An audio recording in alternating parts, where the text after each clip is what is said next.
Hey everyone, welcome to the channel. It's Kevin Jones, your spiritual operator, your unconventional chaplain. Hey, today I did something a little bit different and I asked my wife to give 5 insights into being the military spouse. Let's talk about it.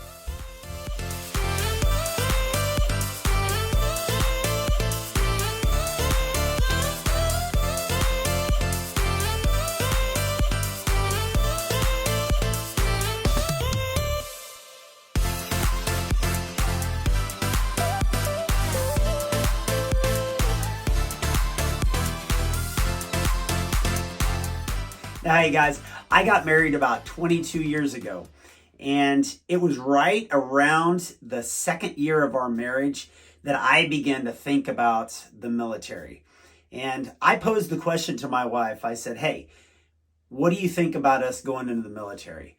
And I'm telling you, it fell flat. Never did she ever consider that we would go military. In fact, I remember what she said. She said, I never saw us as a military family, or I never saw me as a military spouse. It was about 3 years later where I will never forget handing my daughter, who was 1 month old at the time, back to my wife when I got on the van to go to MEPS. Well, fast forward to now, and I have again asked my wife if we can go into the Army. And we are going into the Army again about 20 years later. So I feel like my wife can really give some good insight into what it's like being a military spouse. When I sit down with her today, I just asked her, I said, babe, can you give some unique insights that only a military spouse could understand? So here are 5 insights from my bride about being the military spouse. So the first thing my wife said when I asked her about being the military spouse is, she said, you can't go into the Army with a cruddy marriage. It'll stress every part of your life. Now, when her first reaction was, you can't go into the Army with a cruddy marriage, immediately I understood. Because what's going to happen is that your marriage will take a beating. The first year I was in the military, I was with my family about a total of 2 months. And honestly, after that, with deployments and training, as well as just the normal work day and work week, I just spent a whole lot of time not with my family. It is true, it'll stress every part of your life. One of the things that it'll do is it will take your time and it will take your focus. When the Army begins to take your time and take your focus, then the spouse begins to question whether you actually like them.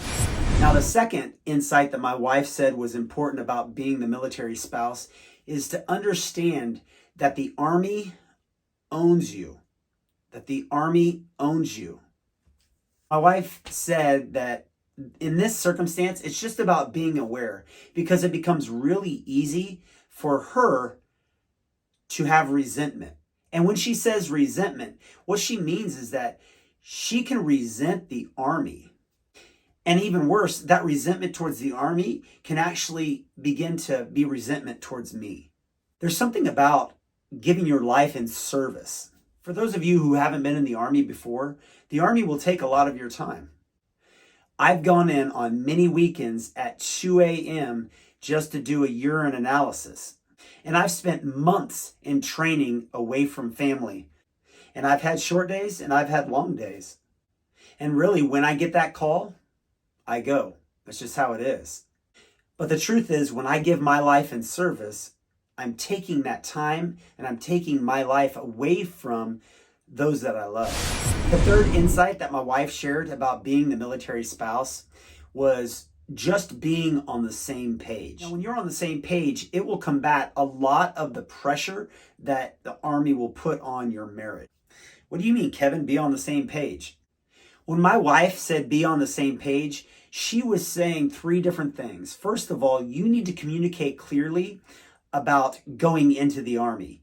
It's not just you telling her what you're going to do, or it's not just her telling you what you're going to do. It's not just running off and signing up for the Army without actually running it by your spouse. In marriage, the two are one, and so you have to be in agreement in which direction you're going to go.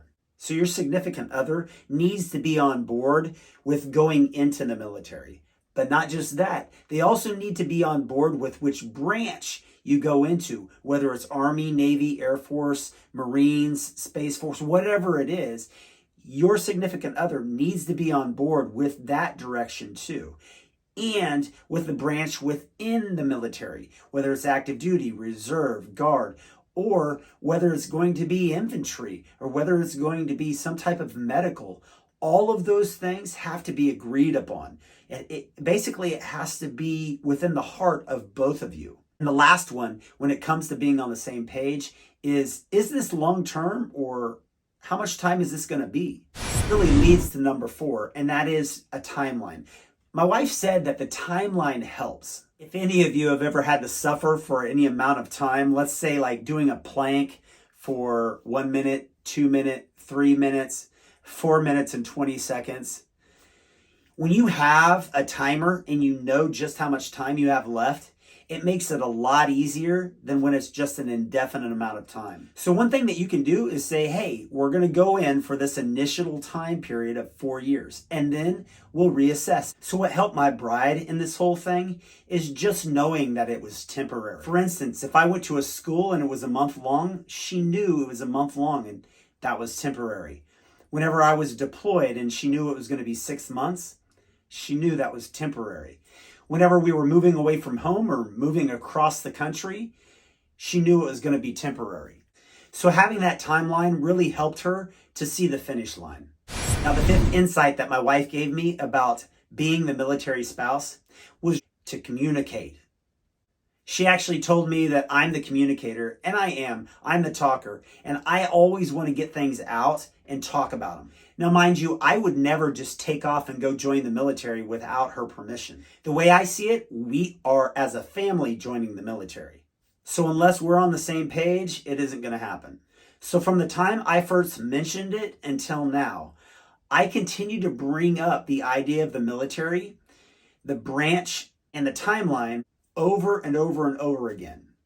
And what I do is I cast vision for her to catch. Without vision, the people perish. That just means that the military spouse doesn't want to feel like they're being pulled around. If the military member will simply cast clear vision, what that does for the military spouse is it allows the opportunity for them to have security, knowing that they're moving in the direction of the vision. And if you're the one who can see that vision, then share it with your significant other and make sure to listen to their concerns. So for my bride, make sure that you remember that you can't enter into the Army with a cruddy marriage, because it will stress every area of your life. Also, remember that the Army owns you, so don't get resentful. Make sure you guys are on the same page when it comes to going in, which branch you're going to be in, and the time. Make sure that you communicate about everything. Make sure that you, as the military member, are sharing vision, communicating vision, not just for the next month and for the next year, but even into 5 and 10 years. That way you and your spouse can see clearly where you're going, and that you guys can move unified into the future. Hey guys, I hope you found this helpful. If you did, would you please like, subscribe, share this video, and keep up with everything that I'm doing. Also, you can connect with me on Instagram at Keeping Up with the Ninjas. Finally, until next time, don't quit.